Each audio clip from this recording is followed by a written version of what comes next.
হযরতে আলী রাদিয়াল্লাহু তাআলা আনহু তিনি দেখেন যে এই রজনীতে রাসূল করিম সাল্লাল্লাহু আলাইহি সাল্লাম গভীর রাত্রিতে উঠে এক এক করে দুই করে 14 রাকাত নামাজ পড়েছেন। কয় রাকাত? 14 রাকাত নামাজ পড়েছেন।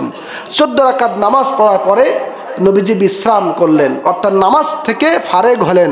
হওয়ার পরে নবীজি 14 বার সূরাতুল ফাতিহা পড়লেন। কতবার? জোরে বলেন। 14 বার সূরা ফাতিহা পড়লেন। এরপরে নবীজি 14 বার সূরা ইখলাস পড়লেন। এরপরে নবীজি 14 বার সূরা ফালাক পড়লেন। এরপরে নবীজি 14 বার সূরা নাস পড়লেন।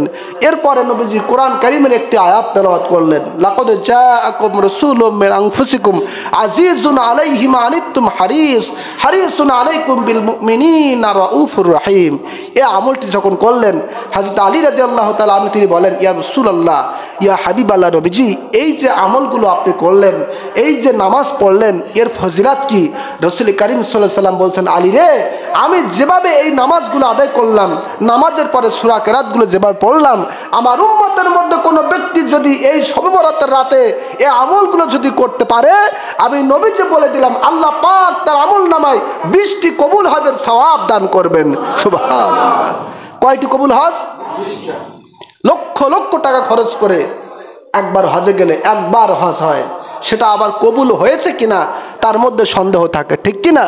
আর নবীজি বলছেন এই শবে বরাতের রাতের মর্যাদা এত বেশি, 14 রাকাত নামাজ, 14 বার সূরা ফাতিহা, 14 বার সূরা ইখলাস, 14 বার সূরা ফালাক, 14 বার সূরা নাস, একবার কোরআনের ওই আয়াতটা, লাকাদ জাআকুম রাসূলুম মিন আনফুসিকুম আজিজুন আলাইহি মা আনিতুম হারিসুন আলাইকুম বিল মুমিনিনা রাউফুর রহিম, এটা কেউ যদি আমল করে, ওই মক্কা মদিনা যে তোমার হজ করা লাগবে না, আমি নবীজি বলে দিলাম তোমার আমল নামে আল্লাহ পাক 20টি কবুল হজের সওয়াব দান করবেন। সুবহানাল্লাহ। শুধু তাই নয়, 20 বছর নফল ইবাদত বন্দেগী করলে, 20 বছর নফল রোজা রাখলে যে পরিমাণ সওয়াব হয়, আল্লাহ পাক তার আমল নামায় এই সওয়াবগুলো দান করবেন। সুবহানাল্লাহ। সুতরাং এই রজনীতে আমরা যদি আর কিছু নাও করতে পারি, এই 14 রাকাত নামাজ, এই 14 বার সূরা ফাতিহা, এই 14 বার সূরা ইখলাস, এই 14 বার সূরা ফালাক, 14 বার সূরা নাস এবং আল্লাহর কোরআনের ওই আয়াতটি আমরা আমল করার চেষ্টা করব। আল্লাহ রাব্বুল আলামিন যেন আমাদের সকলকে তৌফিক দান করেন, বলেন আল্লাহুম্মা আমিন। প্রিয় সুধী আমার, তাহলে রাত্র জেগে জেগে নফল ইবাদত, আর দিনের বেলা রোজা। দিনের বেলা কি? জোরে বলেন।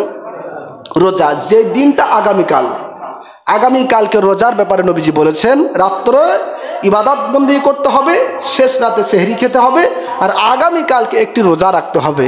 এই হচ্ছে একটি নির্দিষ্ট রোজা।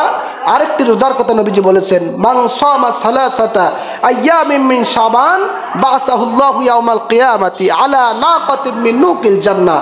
যারা মাহে শাবানে 3 দিন রোজা রাখবে, আল্লাহ পাক তাদেরকে কিয়ামতের ময়দানে বেহেশতি উষ্টির উপরে আরোহণ করিয়ে সকল হাসরবাসীদের সামনে দেখাবেন, দুনিয়ার মানুষরা দেখো এই ব্যক্তিটি শাবানে মাসে এসে 3 দিন রোজা রেখেছে, তার মর্যাদা এত বেশি। সুবহানাল্লাহ।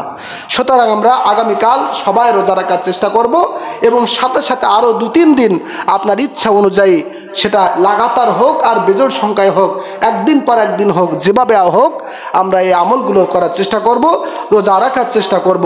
আল্লাহ পাক যেন আমাদের সকলকে তৌফিক দান করেন, বলেন আল্লাহুম্মা আমিন।